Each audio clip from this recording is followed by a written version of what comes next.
Bonjour les collègues. Aujourd'hui, on vous propose une petite vidéo pour faire le point suite aux annonces du président Macron qui donc prévoit une réouverture des écoles le 11 mai. Alors, cette réouverture des établissements scolaires, elle est difficilement compréhensible pour nous dans le contexte de crise sanitaire qu'on traverse.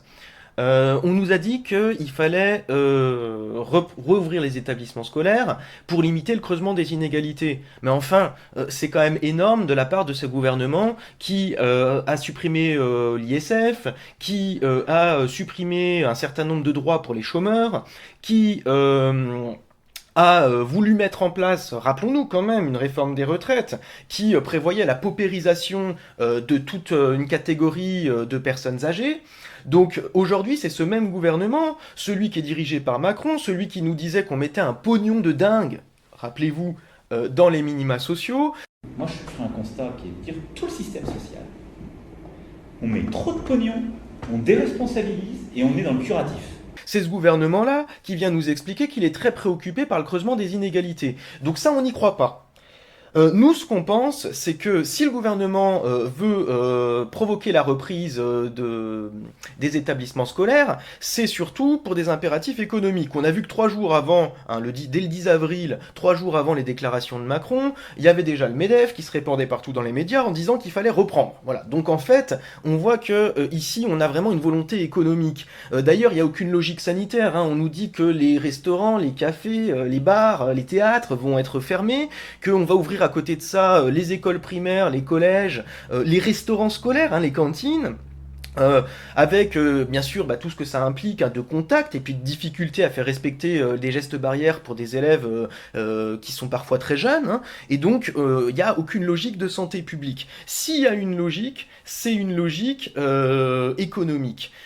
C'est d'autant plus vrai que nous, on n'a pas été entendus quand on a dit depuis le début, parce qu'on s'en préoccupe du creusement des inégalités, depuis le début on a dit que cette situation de continuité pédagogique, comme ils l'ont appelé, allait creuser les inégalités. Et pour nous, la bonne façon de faire, c'était avant tout de ne pas faire d'évaluation et d'être dans un lien avec les élèves et pas de vouloir à tout prix, comme ce qu'a essayé de faire passer le ministère, faire croire qu'on allait faire cours comme avant et puis continuer à évaluer comme avant et faire tout comme avant. Donc là, il y a vraiment quelque chose de problématique sur les motifs de la reprise. Enfin, le gouvernement n'est pas honnête, parce que on va quand même être dans une amplification du risque. On va quand même être dans une situation où finalement on se demande pourquoi on est resté confiné pendant 2 mois si c'est pour réouvrir alors qu'on est on est encore en pleine épidémie. Et puis on voit que la santé elle passe au second plan. Et on peut quand même s'interroger quand on voit d'autres pays européens comme par exemple le Portugal. Qui, eux, prennent la décision de fermer les établissements jusqu'à septembre.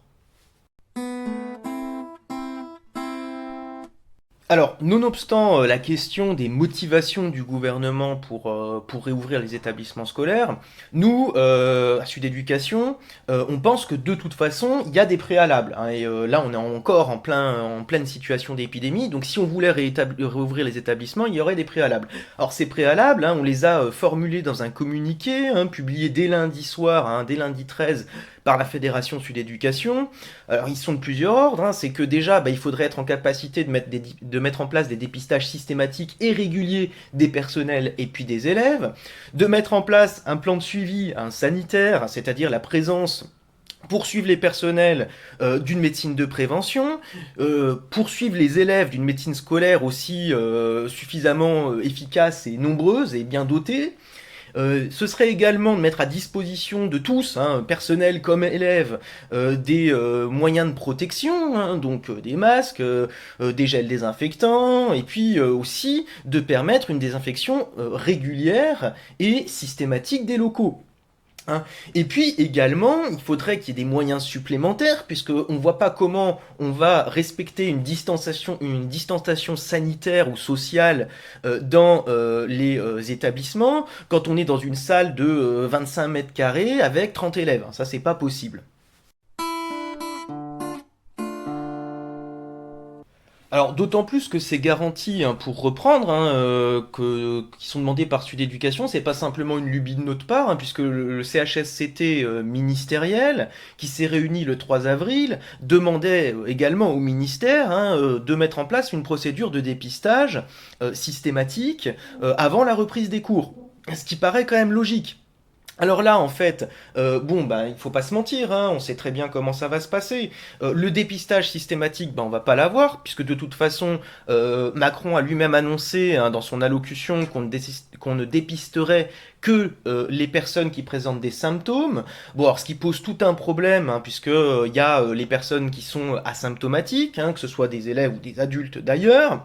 Donc on n'aura pas suffisamment de dépistage, ça c'est clair. Le matériel, bon, bah, on peut quand même douter, hein, des dotations en matériel de protection, hein, qui vont nous être fournies, hein, puisque bah, malheureusement, déjà au quotidien, on a du mal à avoir accès des fois à des fournitures élémentaires, et puis que du matériel de protection, on n'a déjà pas pour les hôpitaux. Or, il y a peu de chances qu'il y en ait dans les établissements scolaires, d'autant plus qu'on a quand même l'expérience de l'accueil des enfants de personnel soignant, où généralement la présence de matériel de protection, en fait, dépendait dans beaucoup d'endroits des mairies, hein, puisque finalement, l'administration elle-même n'a pas fourni de matériel de protection.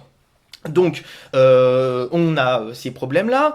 La médecine de prévention, on peut imaginer que l'employeur va pas nous en inventer une réelle, hein, c'est-à-dire avec un nombre de médecins suffisant par nombre de personnel, etc., en 2 semaines, hein, alors que ça fait des années que les organisations syndicales demandent une vraie médecine de prévention, qu'on n'a pas le droit, à nos visites médicales qui sont normalement obligatoires, hein, donc là, il y a un doute également. Et sur la désinfection des locaux, on sait très bien que malheureusement, souvent, dans les établissements scolaires, les personnels d'entretien, les personnels techniques sont souvent en nombre insuffisant, et on peut aussi malheureusement émettre un doute sur une désinfection scrupuleuse et régulière des locaux.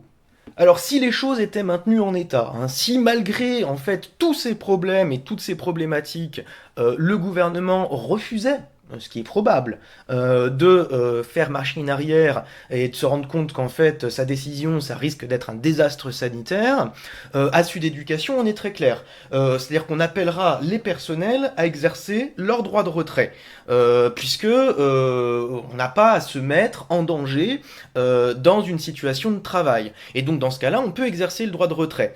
Donc on appellera à exercer ce droit de retrait. Il est fort probable, hein, étant donné l'état d'esprit de nos gouvernants, que ce droit de retrait soit contesté.